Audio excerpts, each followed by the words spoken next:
The road to Clash in Paris is a tumultuous one, and guys, the last final stop was nothing short of amazing. We got to talk about it on your Friday night SmackDown Lowdown. All your favorite wrestling shows rolled into one.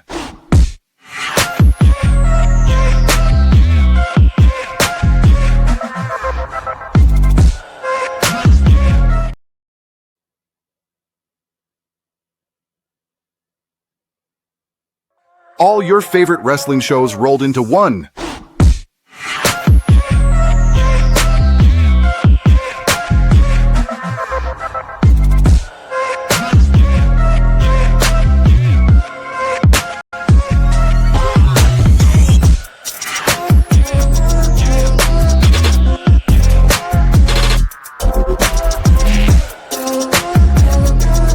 Welcome to the We Book It podcast. Let's start the show. Welcome in, everybody, to the SmackDown Lowdown, Hold Down, Throw Down, No Down, Whoa Now. That's right. I can't do it like Fritos, but I'm going to give it my best shot. Hello, ladies and gentlemen, my singles and tag team competitors. We have your Friday night SmackDown Lowdown right here on the We Book It network. And listen, let me tell you something. Tonight's show was nothing short of amazing. We had so much to happen. Solo Sikoa defending the United States Championship. Charlotte Flair and Alexa Bliss put their women's tag team championships on the lines. And then we have so many things happening, as well as the final face-to-face between Logan Paul and John Cena before Clash in Paris. And we get Randy Orton and Drew McIntyre. So much happening, so much going on, such a good show. And we got to talk about it all. So, first and foremost, 48 hours before they square off in a one-on-one marquee match in the Clash in Paris, John Cena and Logan Paul shared the squared circle to kick off Friday night's broadcast. Paul hit the ring first and referred to himself as the Great Disruptor before insisting that he is changing the face of wrestling. And of course, once he said that brought out none other than the never seen 17 WWE champion. That's right. John Cena came out on this one, and he reminded the WWE Universe that he was the first disruptor. He then taught his opponent on Sunday a lesson in respect by apologizing to the kid that famously he cut down in one of his first heel promos months ago, and wrapped things up with a vow to victory. Logan Paul throughout this promo talked to the people in French, like I said, and it got him a lot of heat. John Cena, on the other hand, going out to the crowd, making up with the kid that he dissed not too long ago, I thought was a cool touch. And it was, like I said, it was really just one of those fantastic promos from Cena, the type that only he can deliver, where he can garner so much love and admiration from the fan base. He spoke with conviction. He dealt some harsh truths to Logan Paul, and he also saw one of the biggest matches on Sunday's card. Like I said, but Logan Paul wasn't no slouch either.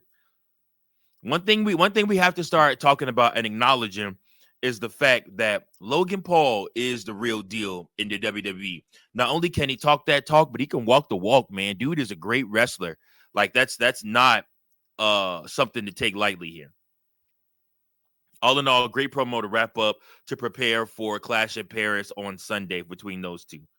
Now, in the next match, Chelsea Green and Alba Fire attacked the women's tag team champions Alexa Bliss and Charlotte Flair before a scheduled match, injuring Charlotte Flair's knee. That led to an impromptu singles match between Green and Bliss.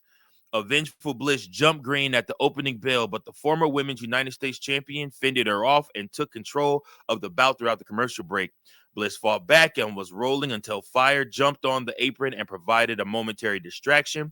The champion knocked her to the floor, but Green got the knees up to prevent the twisted Bliss. Both competitors traded attempted finishers before Bliss stacked Green up in the schoolgirl for the win.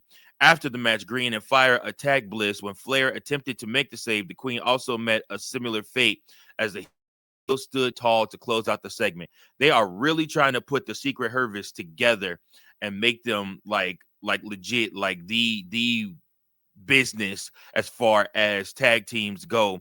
Also a weird spot.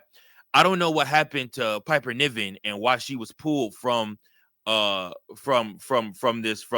spot in this, but she was not in France for this moment. Um Again, the sneak attack for the knee, I think, had something to do. Actually, the sneak attack of the knee had to do with Piper Niven not being cleared to compete in France, so they did not put the tag titles on the line. So this is a way of still getting a good match without, having to basically cancel the whole segment.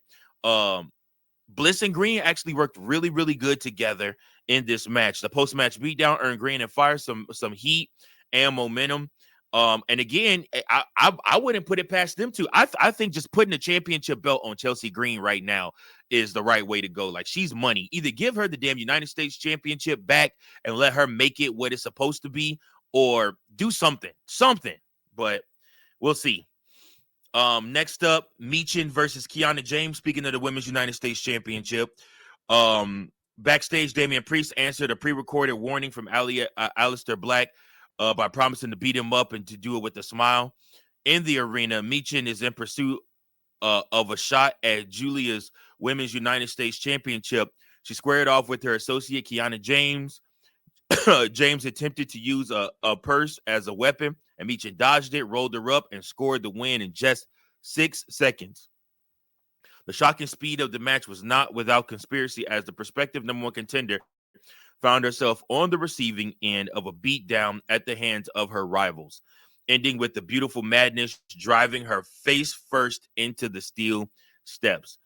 I like I said, I have a hard time with the Women's United States Championship since it's been off Chelsea Green, because it has not meant anything. They really need to put the championship back on her. She elevated that championship so much, and Triple H just has been dropping the ball with the mid card. Okay, the Intercontinental Championship can't fail because it's around Becky Lynch's waist, but the mid card United States Championship has fallen so hard since Chelsea Green lost that belt. They need to put that belt back on her and restore it back to former greatness. In fact, you literally could have her change it from the United States Championship to the Canadian Championship or something like that. And I mean, it would just make sense, especially with her pairing with All Ego Paige right now. I just think that there's an opportunity there to do something really cool, really special with them two, and you could really run that program out all the way into next year. And she's viable as the United States champion, and have her be basically unbeatable until you find somebody that could really beat her. But she's money, man. Chelsea Green is money. Ethan Page. I don't know why I always want to call him Adam Page. Ethan Page. Next up, Drew McIntyre and Randy Orton go face-to-face. In the second face-to-face in-ring promo segment of the night, Randy Orton joined Drew McIntyre in the ring 1 week after dropping him with an RKO in Dublin. McIntyre warned the Viper about Cody Rhodes, telling the former world champion that the reigning undisputed WWE champion is not his friend, but an opportunist looking to exploit him at his own advantage. As one might assume, things turned physical in short order and ended with the future Hall of Famer Orton dropping anyone and everyone around him with RKOs, including "Stand back, there's a hurricane coming through." That's right, Hurricane Helms, Shane Helms got himself a RKO too for his troubles. I do like that they do add Cody Rhodes into this. Obviously, we understand that Cody will be putting the WWE Championship on the line against Drew McIntyre at WrestlePalooza. I'm assuming after that we're looking at probably a triple threat match sometime in October between these three for the WWE Championship, which I'm not mad about that either. I don't dislike that either.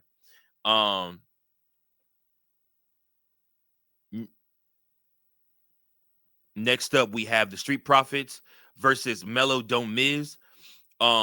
Despite the words of warning from Bo Dallas, with no Uncle Howdy costume on, which I thought was a really, really cool thing, like save the Uncle Howdy costume for when he comes out or when he really wants to go like lethal. I like how they kind of switching things up with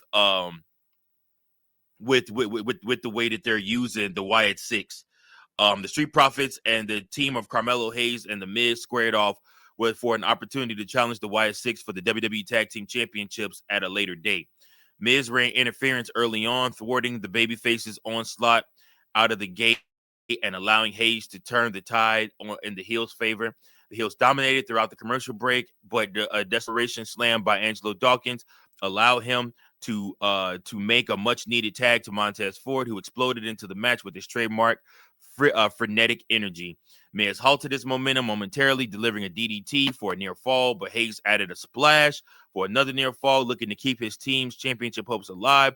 The Wyatt Six made their presence felt, distracting Miz and allowing the Profits to deliver the revelation for the win. Let's let it be known right here. The Street Profits have consistently delivered some of their best work in 2025, and they have unfinished business with the Wyatt Six. So like I said, I think their match has been added to the card for Clash in Paris. And obviously, I think everybody expecting the Wyatt Six to retain the WWE Tag Team Championships. If you notice something, you got to look at the way that Bo Dallas was talking to the Street Profits and what he was saying to them. And basically, you got to look at how Montez Ford, like you really got to zoom in and look at how Montez Ford was looking at himself and kind of looking around when Bo Dallas was talking. Montez Ford is not going to be the one to turn heel. I'm telling you, it's going to be Angelo Dawkins. Angelo Dawkins is going to turn heel before Montez Ford turns heel on him. I'm telling you, it's going to happen. And I think it's going to be great. I think it's going to be great because I think Montez Ford will make a really great baby face. And I think Angelo Dawkins got some work as a heel, man. So we'll have to see what happens. Next up, we have the United States Championship match. Now, this one was a doozy and something that I did not see coming. The rivalry between Sami Zayn and Solo Sikoa reached a new level of intensity Friday in the main event with the United States Championship up for grabs. Sikoa found himself in control early, wearing Zayn down through the commercial break. As the challenger mounted a comeback, Sikoa's MFTs made their presence felt. Then Jimmy Uso attempted to even the odds and found himself beaten down until Jacob Fatu made the save after that. Heading down the stretch, Sikoa appeared to be in control despite a red-hot crowd being solidly behind Sami Zayn. He delivered a top rope splash, but could only keep his opponent down for two as Zayn's trademark resiliency reared its head. The challenger ducked the spike, delivered an exploder suplex into the corner, set him up for the haluva kick. Sikoa cut him off, but Zayn delivered two straight finishers to secure the win and also win the United States Championship. And the crowd in Lyon, France went nuts. I'm confused. I'm confused.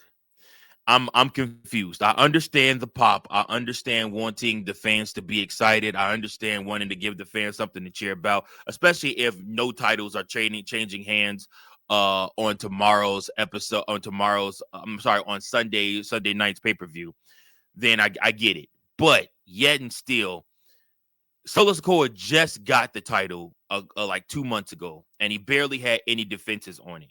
So to me, I'm just sitting there like, does this really make sense to take the title off of him? Like you could have had Sami Zayn, lose the first time because of the MFTs, and then figure out a way to beat him. But I don't know.